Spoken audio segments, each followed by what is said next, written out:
Hey, good morning. Greg Lewis here. Strategic planning, financial planning, estate planning. All we do is plan. But what do you do when you have a year like 2020 where the coronavirus pandemic has closed businesses, schools, and churches? Business owners often tell me you can't plan for times like this. But the answer is you can plan for times like this. It's called a contingency plan. For the last several years, business has been great until Murphy's Law, and an adage that simply says anything that can go wrong will go wrong. Having a written contingency plan will help you be prepared. The first thing to know about family businesses is that most are not designed to have a contingency plan. Those families that I have worked with who are 3-4 generations into their business have this in common. In fact, if you fly high enough, it can make or break you. A long time ago, my dad was doing business with a major farm supply company. There was nobody I knew that worked harder or provided more excellent service than him. But this company depended on what Dad's company produced to keep their revenues going.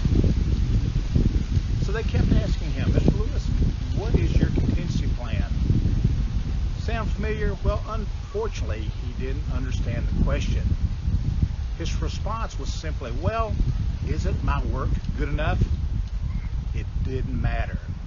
That company wanted to know that Dad had a clear contingency plan in place of who and how their supply chain would not be interrupted in case of his disability or sudden death.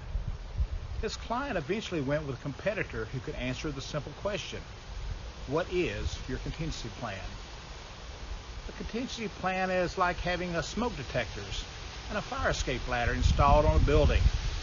It doesn't make you money. In fact, it may cost you money, but it can save your bacon in a jam. Another reason is for you to get to thumb your nose at Mr. Murphy. Let me explain it with a story. John owned a successful janitorial business and had a great contract with the federal government to clean one of their office buildings. But one day, John unexpectedly died.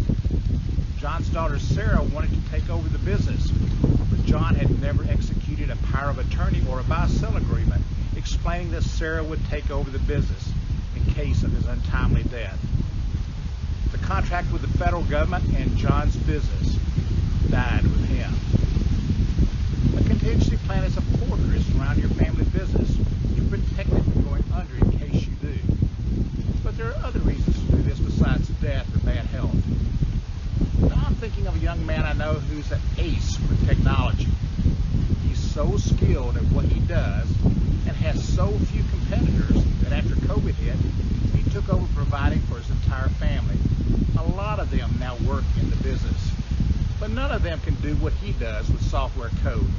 That's why he needs a contingency plan. Both his clients and his family are going to need help if anything happens to him. Success in business tends to produce a whole new set of question marks for you to answer. A lot of family business owners neglect it because they think they found the answer. The truth is, they've just answered a tough set of questions. That doesn't mean there isn't a brand new set of even tougher ones to come.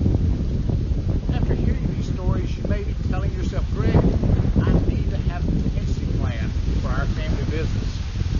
Well, a good place to start is by reading this week's Family Business Day blog at www.ncfb.com/blog on why family business needs a contingency plan and some resources to help you get started. Hey, I'm Greg Lewis. I want your family to thrive, your business to perform, and for you to create an enduring family legacy.